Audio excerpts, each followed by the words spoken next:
आहा वो बचपन, क्या आपको भी याद आता है बचपन? वो बचपन जिसमें अक्सर बड़ों को देखकर हम भी बड़े होने के सपने देखते थे। एक दिन न बीतता सा लगता था।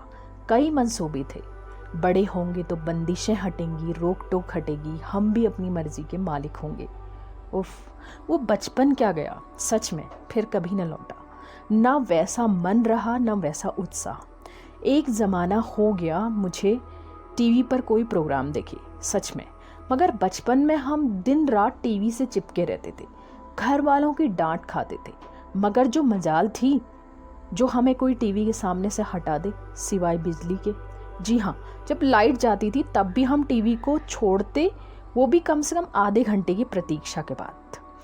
कोई पिक्चर चल रही होती, बीच में लाइट चली जाती तो हमारे हाथ ऑटोमेटिक प्रार्थना के लिए जुड़ जाते थे, हे प्रभु लाइट दे दो। और टीवी देखने का शौक कैसा, हम न्यूज़ भी देख लेते थे, एड भी देख लेते थे। ऐसा नहीं था कि कोई पर्टिकुलर सीरियल ही देखना है या मूवी ही देखनी, हम कुछ भी देखते थे। वो कॉमिक्स का दौर था, हजारों कॉमिक्स पढ़ी होंगी, दूसरों से अदला बदली करके भी न जाने कितनी कॉमिक्स पढ़ते थे। और हाँ, जब कोई कॉमिक्स न होती, किसी पुरानी ही को बार बार दोहरा कर पढ़ते।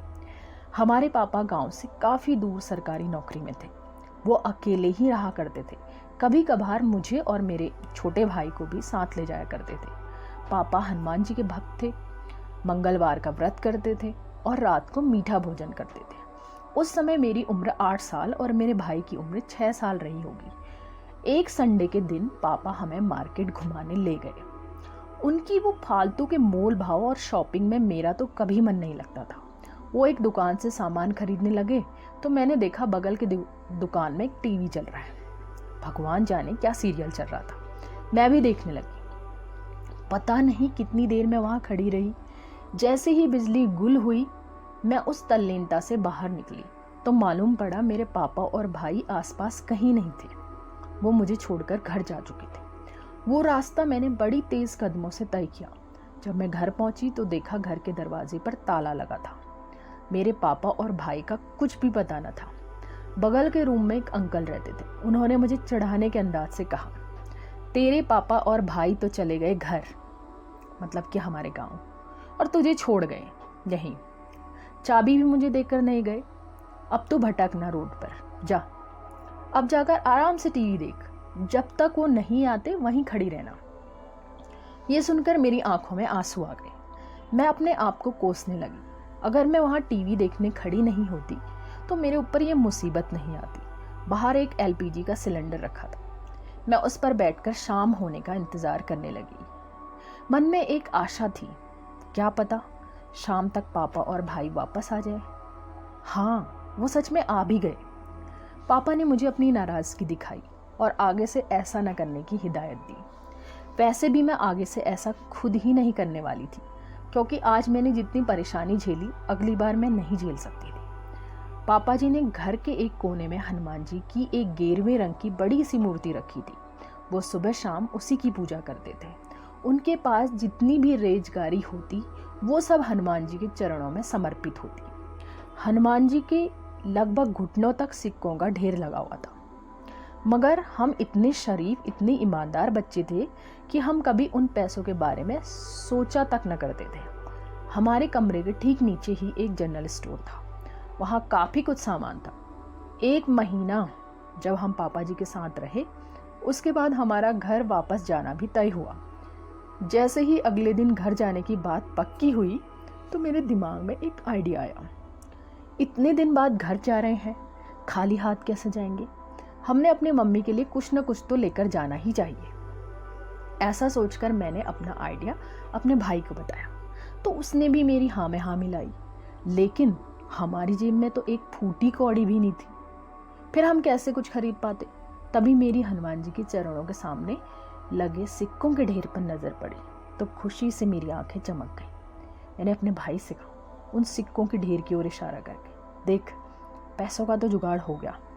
भाई थोड़ा डर कर बोला, मगर वो तो हनुमान जी के पैसे हैं। मैं, हाँ हनुमान जी के हैं, मगर हनुमान जी कुछ कहेंगे नहीं। भाई क्यों नहीं कहेंगे, हमें पाप लगेगा ऐसा काम करने पर। मैं, अरे बुद्धू, हनुमान जी सब जानते हैं, वो ये भी जानते हैं कि हम चोरी नहीं कर रहे। कैसे नहीं कर रहे चोरी? मैं, देख खुद सोच, पैसे से हम अपने लिए तो कुछ नहीं खरीद रहे ना। भाई हाँ, मैं मम्मी के लिए खरीद रहे हैं, हनुमान जी भी जानते हैं, है कि नहीं? हाँ है। तो मैं, तो पाप लगने का कोई सवाल ही नहीं उठता। भाई को मैंने अच्छे से समझा दिया, मुझे लग गया था कि वो पूरी तरह से कन्विंस हो चुका है। मैं, और देख, जब पैसे उठाएंगे हनुमान जी से माफ़ी मांग लेंगे। भाई हाँ, ये सही रहेगा। शाम होने में काफ़ी वक्त था, अगले दिन घर जाना था। पापा जी घर शाम तक ही लौटते थे, हमारे पास 3 से 4 घंटे का समय था। तय हुआ कि मम्मी के लिए बिंदी और सिंदूर लेंगे, इससे ज़्यादा हम जानते ही न थे क्या लेना चाहिए। जब सोच विचार हो गया तो मैं हनुमान जी के सामने गई, उनकी आज्ञा ली कि 10 रुपये दे दो। माफ़ी भी मांगी, खुद ही उनको कहा भी कि ये चोरी नहीं है, हमारी भावनाएं अच्छी हैं। हनुमान जी की मुस्कुराती मूर्ति को देखकर लगता था जैसे वो आशीर्वाद दे रहे हों और आश्वस्त कर रहे हों, जैसे उन्हें कोई ऑब्जेक्शन नहीं है इस भले काम में, वो भी हमारे साथ हैं। हम दोनों भाई बहन पैसे लेकर जनरल स्टोर में पहुंचे। 10 रुपये से थोड़े कम में बिंदी सिंदूर आ गया। बाकी बचे पैसे हमने हनुमान जी को वापस दे दिए। अपने बैग में बिंदी सिंदूर संभाल कर हम कैरम खेलने लग गए। उन दिनों कैरम का जमाना था, खेलते खेलते हमें समय का पता ही न चला। और तब पापा जी भी ऑफिस से घर आ चुके थे। आते ही उनका पहला सवाल यही था, आज तुमने हनुमान जी के मंदिर से पैसे निकाले ना? मुझे और मेरे भाई को ऐसे सवाल की कोई उम्मीद थी ही नहीं। हमने एक साथ कहा, नहीं तो? अच्छा, पैसे निकालकर तुम बिंदी सिंदूर नहीं लाए? अब तो हम पूरी तरह फंस गए थे। इनको तो पता भी है हम लाए क्या हैं। मैंने नानुकुर करते हुए कहा, अच्छा पहले ये बताओ कि आपको किसने बताया? पापा जी ने कहा, हनुमान जी ने बताया, और कौन बता सकता है? ओह, मैं मन ही मन सोचने लगी, अब झूठ बोलने का भी क्या फायदा जब हनुमान जी ने खुद ही बताया है तो। हम दोनों ने हामी भरी, हाँ निकाले थे, बाकी सारी बात भी बता दी।